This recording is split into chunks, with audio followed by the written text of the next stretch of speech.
Hi, is this Steve? Yeah? Hi, this is Tom Holster down in Los Angeles with Angel City. Hi. Hi, how are you? Pretty good. Good. Okay, I spoke with Leslie Soldat at MC in Toronto last week, and she had arranged for us to do the phone interview with Angel City today. Yeah. And I have Doc here at the MCA offices in Los Angeles with me. Great. So I was going to turn him over to you if you're ready. I'm ready. Okay. Thanks. All right, hold on just a second. Hello, Steve. It's Doc here. How you doing, Doc? Not bad, thanks. How's the weather down there? You're in L.A.? The weather? Yeah. Yeah, you can sort of see the hills. Oh, yeah. Yeah, it must be reasonably clear. Are you playing down there? Are you playing down there tonight? No, we play Wednesday and Thursday night, and then we're coming up to Portland and Seattle. Oh. We get up into Vancouver on the 16th, I believe. Mm-hmm. Yeah, I'm looking forward to that. I've listened to your new album quite a bit lately. I think it's really good. Great. Is it doing pretty good for you? Showing good taste in... What's that? Is it doing pretty good for you? Is it selling well, you know? I only just got here a couple of days ago, so I haven't really caught up on that, but I believe it's down here. It seems to be getting quite a lot of airplay. All right. And excuse me. Somebody said that we've got the record has got number one in Tulsa. What's it done in Tulsa? Tulsa, Oklahoma. Where is it? Yeah, no, where's the record there? Where's it in the charts? I mean? Right. On KMOD in Tulsa, it's number one. All right. Yeah, I just found it out. Yeah. Are you playing with Triumph right now? Yeah, no, well, when we get up to Vancouver, we'll be, yes. Who are you touring with now? Are you by yourselves? Or? Yeah, we're doing first couple of nights down here, headlining ourselves, and then a bit later on we'll be coming through with Triumph, and then I'm sure we'll be coming back on our own. Oh, yeah. Where have you played so far? When did your tour start? We only arrived here on 2 days ago. Oh, so the tour is just starting now? Yes. In fact, you're the first person I've spoken to about the tour. Oh. You're inaugurating the tour for us. I guess you'll be drinking a lot of Pepsi when you're touring with Triumph there. As long as it's got vodka in it, I don't mind. That should be quite a double bill. Is that like an in-joke about Triumph or something? Well, about Pepsi? Well, they've got the advertisement for Pepsi on the TV yeah. here. Yeah, so I guess Pepsi's promoting their tour or something. Right, yes, I didn't realize that. Yeah. So that should be... Well, Pepsi probably goes with most good drinks. Probably, yeah. So that should be quite a double bill. Lots of rock and powerful rock and roll. I'm looking forward to it. I've seen I've never seen Triumph play live. I've seen some of their clips. Mm-hmm. And they seem to really... Yeah, Rick Emmett is a pretty hot guitar player. Yeah. Yeah. Yeah. Are they, I don't know, one stage I heard they were a three-piece now. Yeah, they are three-piece, yeah. They have been all the time, I think. I think on one clip... Oh, yeah, I might be wrong. I thought on one clip I saw 4 people in the band, but that was a clip in Australia a few years ago. I don't know. Anyway. What was I going to say? Oh, yeah, have you played up in Vancouver before? Yes, twice, I think. We were at we played the Coliseum with the Kinks. Oh, yeah. And then I forget where we went to. I forget the name of the club, but then later on we went back and we played there. Maybe it was the Commodore Ballroom. Could have been. Could have been. It was about 1982 we were there last, I think. I guess you've toured with a lot of different bands so far in your career. Hello? Hello? Yeah. Yeah. I don't know what that noise was. Oh. Yeah, sure. I mean, I guess that's the way you tour, really. If you can go into an area where you're known, then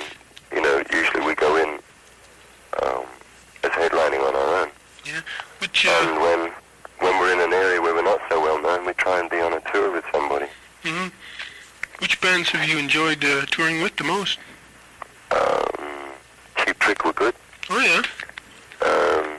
In Australia, we toured with Bowie. Mm-hmm. That was fantastic. David Bowie, eh? When was that? Yeah. Let me see, about 78, 79, something like that. Oh, yeah. Wow.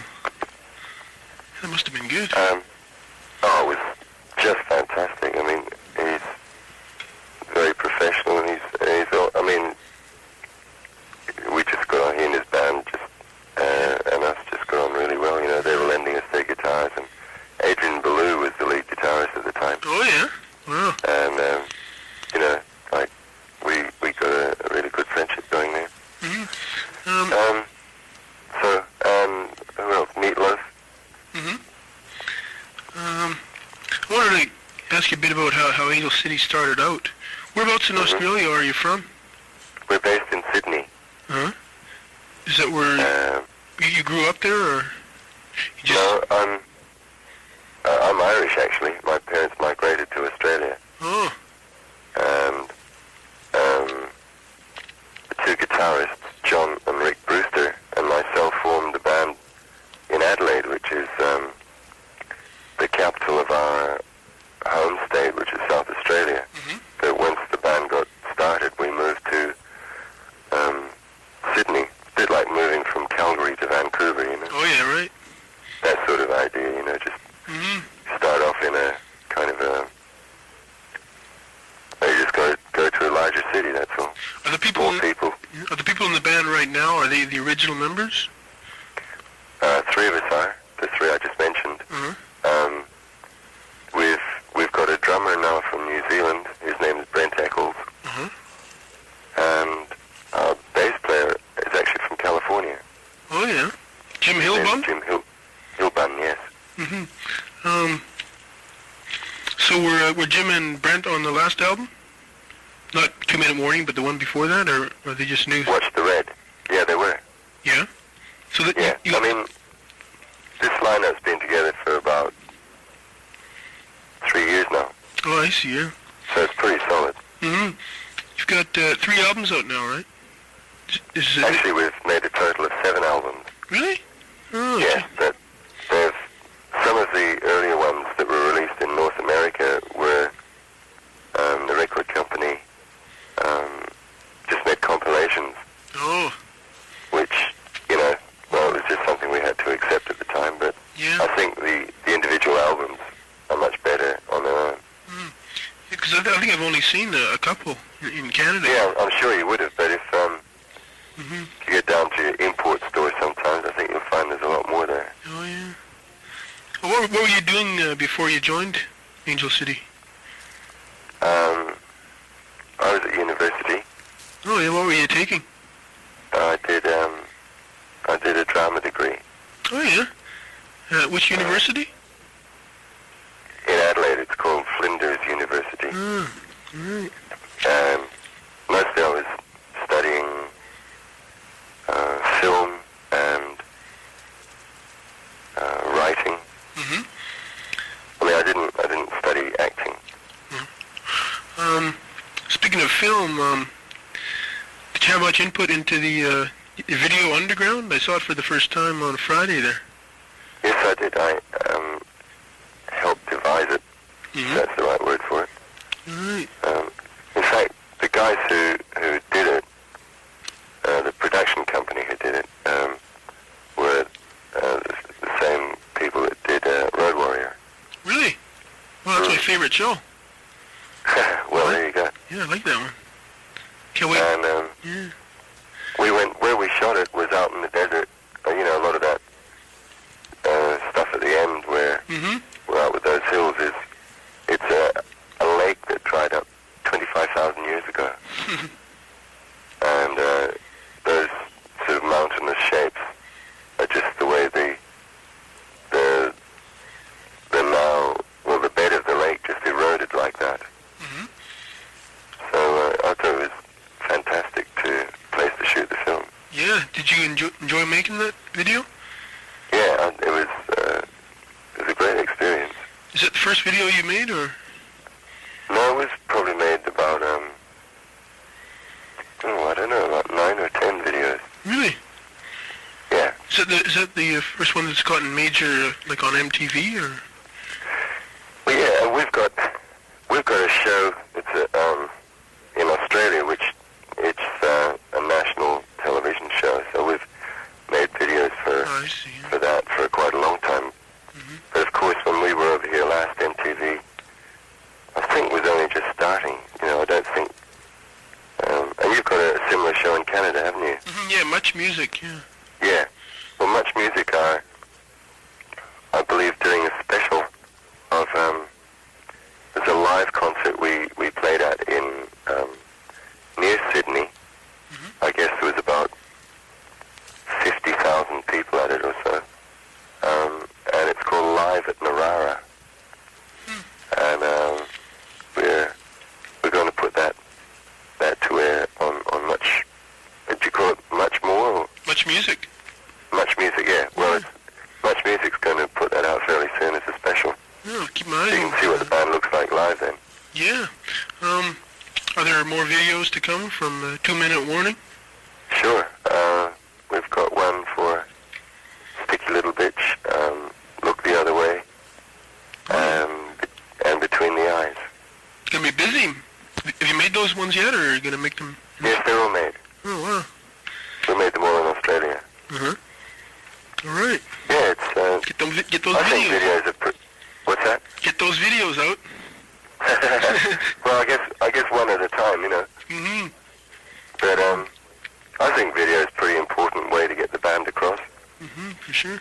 We were in town here yesterday, and we passed this fantastic crowd of these black guys, about 20 or 30 of them, a conga band, and they're just out in the street just playing. And so I stopped, and then one of the guys grabbed hold of our lead guitarist, and to us we don't really know what, like culturally, you're just never quite sure when you're around a bunch of guys like that whether it's cool to be in their space. And so this guy grabbed our lead guitarist, and we thought, here's trouble. And he said, I know you, man. You was on MTV. So, it was a very delightful introduction to Los Angeles. All right. What's the hard rock scene like down under these days? Oh, we've got some really good bands. And they tour all the time, same as over here. Yeah, the Eurogliders are going to be coming to Vancouver pretty soon. Yeah. Have you seen them before? No. Yeah, they're a nice band. They've got very energetic lead lady. Yeah? They're not really hard rock, though, are they? No, I wouldn't call them hard rock. I don't know. They're sort of lighter, and there's a bit of synthesizer through it. Yeah, but there's a lot happening down in Australia these days, I guess. Sure. Have you seen Rose Tattoo? No, I had one of the records once. Scarred for Life. Oh, great, yeah. Yeah. They're still working pretty hard. Oh, yeah. I'm sure they'll be out here sometime. Like to see them. Did you ever get, when you, in the earlier days, did you ever get criticized for sounding too much like AC/DC or anything? Well, I guess the comparison was made a few times, but as far as I was concerned, that was a bonus. Were they an inspiration to the band? Because I noticed sort of that you guys have got two guitar-playing brothers, same as AC/DC. Yeah, well, we're actually, we've been friends with them for a long, long time, and we toured with them at one point in Australia, and as a result of that, they introduced us to their record company, and that's where we got our first record deal. Oh. So we've been, close to them for a long time. It's hard to say. I mean, I certainly like their music. I think it's great. Yeah. But it would be a little bit too glib to say that they've been a major influence, because I think we've developed Yeah, I'd say so too. Yeah, like I said, I really like the new album. I was wondering about that poem on walking to Babylon. Yeah. Which is it Bertolt Brecht? Yes. Which poem is that? Are those lines from? It's called Great Mammon. It's kind of a whole series of poems. That's just one little piece from it. It's an excerpt. It's not a total poem. In fact, it comes from two different parts of the same kind of story, if you like. So do you read that Brett's poetry very often? Or? Oh yeah. Yeah. I just think he's a fantastic writer, actually. Mm-hmm. And I really like his ideas about people. Mm-hmm. He's not alive anymore, is he? No, he died in 1956. Yeah, right. Yeah, I thought so. And he had to. Funny story. He was, a writer of poetry and plays in Germany. And when Hitler came to power, he went to the United States hoping for, a stimulating, creative place to be. And then when they started this McCarthy witch hunt thing, he was accused and, had to go before a congressional committee to justify his thoughts. And he just felt that was nearly as bad as being under Hitler. So in fact, he went back to East Germany, where he was offered an experimental theatre facility, and took his, contributions back to the communists. Well, that's one way to put it, but I think by being so narrow-minded at that time, the American culture actually lost. Yeah, they lost out on that, eh? Yeah. Yeah, it's too bad. He used to hang out with Kurt Weill, didn't he? Yeah, they wrote Mac the Knife. Mac the Knife? Oh, Yeah, did they? they wrote that. Oh, Yeah. I like that tune. Yeah. So do I. Yeah. That was part of a song from a thing they wrote called Threepenny Opera, which was like a forerunner to stuff like Hair. Oh, yeah. And, I've heard that, yeah. Yeah. How'd you come to work with Ashley Howe? Well, when we were going to do the album, we were looking for a producer who enjoyed working with electric guitar bands, as opposed to, it seems to me a lot of producers get very scared by guitars, and they always try and push them down in the mix and, have a weak tone on them or something like that. And Ashley had worked with groups like Uriah Heep and Queen. So, in fact, he'd also worked with John Lennon. Really? And, Wow. yes, he engineered John Lennon's Cold Turkey track. Oh, wow. And later on, one of our other engineers, Lee DiCarlo, we found out he engineered Double Fantasy and Milk and Honey. So we had sort of a good sort of rock and roll connection right through all that. Yeah, I think it sure came through on the new album. Got a real nice guitar sound there. Yes, I think so. Yeah. Why did you record it in LA? Is that where you usually make your records? No, usually we record in Sydney, in Australia. But Ashley wanted to come over here. He knew the facilities and he knew the engineers and that sort of thing. And plus we were looking to, for kind of a fresh environment. So we thought we'd give it a try. Yeah. On Underground, Rick uses a wah pedal there, doesn't he? That's sort of a neat effect, and I think he uses it on Razor's Edge or one of those tunes too. Yeah, he's put it through a few of the tracks. I think on Underground it creates a really eerie atmosphere. Yeah, I like that. Does he use a lot of effects, or most of it actually?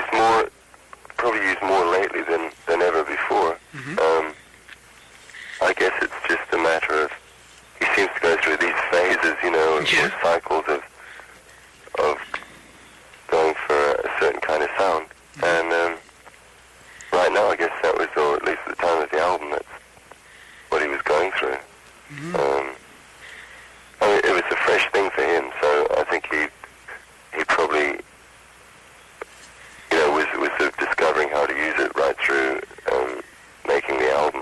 Yeah, I like the effect on that song. That's good. Did he and John always wear shades? Yeah, pretty well. Yeah. Kind of, just sort of, what the Brewster brothers do, I guess. Yeah, I'm looking at your promo photo here, and they got the Brewster brothers. They're sort of similar. They got short hair and the shades, and then there's Jim and Brett. They look sort of similar too in a way. They got t-shirts and a little longer hair, and then you in the middle. It's got a pretty good effect there. How'd you get the name Doc? Well, when I was at university, I was on a scholarship, and the deal was if they found out you were making any money, they'd take your scholarship away. So I had to come up with. We were playing in small bands around Adelaide at the time. Well, I just had to come up with another name. So if they ever sort of printed a photograph or something, there just had to be something in there. Oh. And I liked Doc Holliday. He was a bit of, he was sort of an outlaw, and yet, from what he's just sort of a cowboy hero, really, Yeah. So Doc came and stayed. Yeah. Excuse me. Who do you like to listen to in your spare time? I like listening to blues. Yeah? Yeah, I like listening to old blues, like, Muddy Waters and B.B. King. Is there much blues down in Australia? I haven't heard any blues come out of there, really. There are a few good blues bands. They tend to be,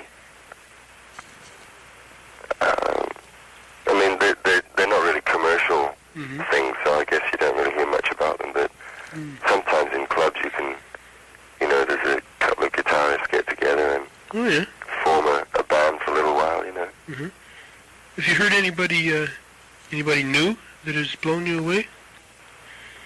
Any brand new? Anywhere. Yeah. I guess not. I've really been enjoying actually the ZZ Top album. Oh yeah, Eliminator. Yeah. That's it's kind of one of, and I think Springsteen's Born in the USA album is pretty rocky. Actually, in some ways I prefer his acoustic album, Nebraska, for the songs on it, because it's all done so acoustically. I find it very moody or atmospheric or something. Yeah, I haven't heard that one yet. Should pick. Well, that was he wrote that. Should I say, in the process of writing Nebraska, he was just doing that on a 4-track at home, and he liked it so much he decided to put that out as like almost a solo album. And then, from that same batch of writing, he came up with Born in the USA album. Oh yeah, That's interesting. So really, when you listen to him, he's really just putting the demos together for an album. So from a songwriting point of view, I found that very interesting. Yeah. Do you write most of the songs in Angel City, or is the band do them together? Or? We tend to sort of write in pairs, and then sometimes, get another person in. We usually end up having 2 or 3 writers on the song. But nearly everybody writes. I tend to start a song from the point of view of lyrics first. With the guitarist, usually start with the guitar riff first, So they, if they've got a riff, they might say, if you've got any lyrics that would fit this, or conversely, if I've got a few ideas down, I might go and say, got any spare riffs floating around. Yeah. Is Angel City a hard partying kind of band? Depends on the party, really. Do you like going on the road? Yeah, I mean, we've been touring for a long, long time. I just see it as just part of, what we do. It's not really something I even Is there one show that is sort of stood out in your mind as maybe the sort of the best in a way? Certain shows? Or what's the weirdest show you had or something? Oh, one of our first big successes in Australia, we played to about 80,000 people in this outdoor concert one time. Oh, yeah. And that was the first time we'd really, I don't know, when we played that, I felt just a fantastic energy off the audience, and we hadn't really played to an audience that size before, so it was very exciting. That's a lot of people. Mm. Yeah. Another concert we did, if you're asking about weird ones, we did in, it was miles out in the bush. It was this fantastic setting, and the stage was at the bottom of a hill, so everybody was camped out. It was a 3-day thing. And everybody was camped out up the hill. But because it was out in the bush, at night times, people would just go away and grab some wood and light these bonfires. So from the stage, when you looked out, you just saw these hundreds of fires all up the hill. And it kind of looked like something really primitive, as though a whole bunch of tribes had gathered, you know. That's neat. And it was just something like a prehistoric feeling, you know. Really? Just standing there looking out and seeing all these fires. I don't know, it reminded me of people just sort of, you know, camped at their cave mouths with these fires to keep away saber-toothed tigers or something. You know, is that kind of, you know, do you know what I'm saying? You know, it's a black night and all you could see was just these fires. It was an exceptional concert, I thought. Yeah, so you'll be up here on March 16th with Triumph. Looking forward to that. I haven't seen you guys yet. Yeah, so are we. For some reason, you know, Seattle, or Portland, Seattle, and Vancouver, those 3 cities up there in the northwest, have really taken Angel City, so made them very much their own, you know. So we always look on that area as ours. Yeah, I know you guys are really popular in Vancouver here, because whenever I went to a club a couple of years back, they would always be playing the Marseille. Yeah, well, we'll be playing that one still, because yeah, we still enjoy playing. We do a lot of tracks off the new album, though. We do about 6 tracks off the new album. What's that other song that was a hit around the same time as Marseille? I can't remember it right. Take a Long Line? Yeah, right, yeah. A lot of bands cover that one, too. Do they? Yeah, as well as Marseille. Have you ever heard anybody record one of those songs? I don't think so. No, I haven't either. They just play them in bars a lot. Yeah. Good dance material. Yeah, it's good dancing music. Yeah. Well, I'll talk to my local record rep and try and get back and say hi after the show, maybe, Doc. Sure, well, I hope I see you there. Yeah, thanks a lot for your time. Thanks for calling. It's a pleasure. And, you know, come down and rock out. Okay, and when you get into town, keep your eye open for the Georgia Straight. That's the paper I write for. And I will be. Yeah, sure. take a copy back to... Everybody down. Say again? Take a copy back to Australia with you. Thank you. Okay. Thanks a lot, Doc. All right, then. See ya. Bye-bye. Bye.